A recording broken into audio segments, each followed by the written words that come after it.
Salut tout le monde, aujourd'hui je vais vous montrer comment préparer du chocolat blanc vegan qui est absolument délicieux. Et comme vous avez pu le voir, je vais également vous montrer une petite idée de recette que vous pouvez faire avec.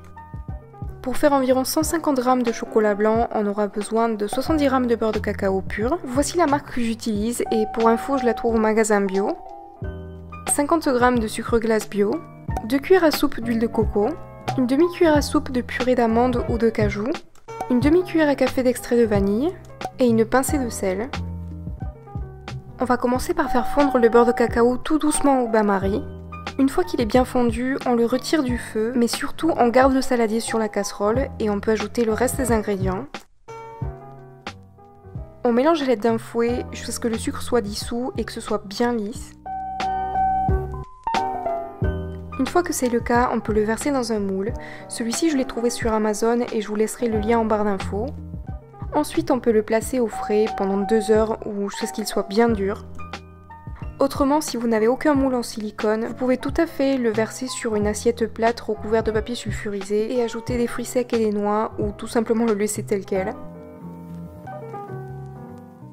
Et voilà, c'est aussi simple que ça et le résultat est vraiment top. On peut tout à fait napper des gâteaux ou des fruits avec une fois qu'il a un peu refroidi et s'est épaissi. Par contre, sachez que ce chocolat ne supporte pas très bien la cuisson, il a tendance à complètement fondre. Du coup, je vais vous montrer comment je m'en sers dans ma version blanche du brownie qu'on appelle un blondie.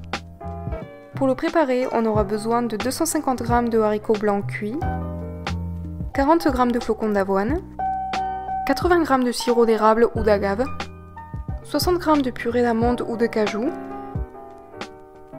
une cuillère à soupe de sucre non raffiné ou complet, une cuillère à café d'extrait de vanille, une pincée de vanille en poudre ou un peu plus d'extrait de vanille si vous n'en avez pas.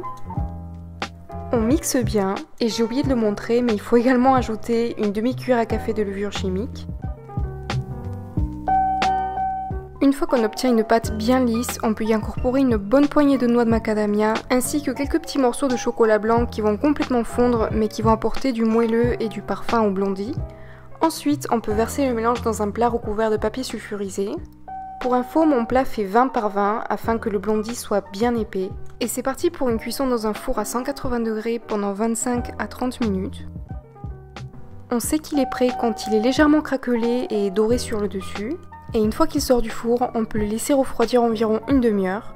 Une demi-heure plus tard, il va être légèrement tiède et du coup c'est le moment d'ajouter notre chocolat blanc. Je plante simplement des gros morceaux dedans et enfin je le laisse refroidir complètement. Et voilà le résultat. Sachez que vous pouvez faire exactement la même chose avec des cookies par exemple, mais sachez que ça serait vraiment dommage de passer à côté de ce blondie parce qu'il est vraiment à tomber par terre. En tout cas, j'espère vraiment que vous allez tester une de ces deux recettes. Et si c'est le cas, s'il vous plaît, n'oubliez pas de prendre des photos et de me taguer sur Instagram, Facebook ou Twitter. Je vous fais plein de gros bisous et je vous dis à la prochaine vidéo.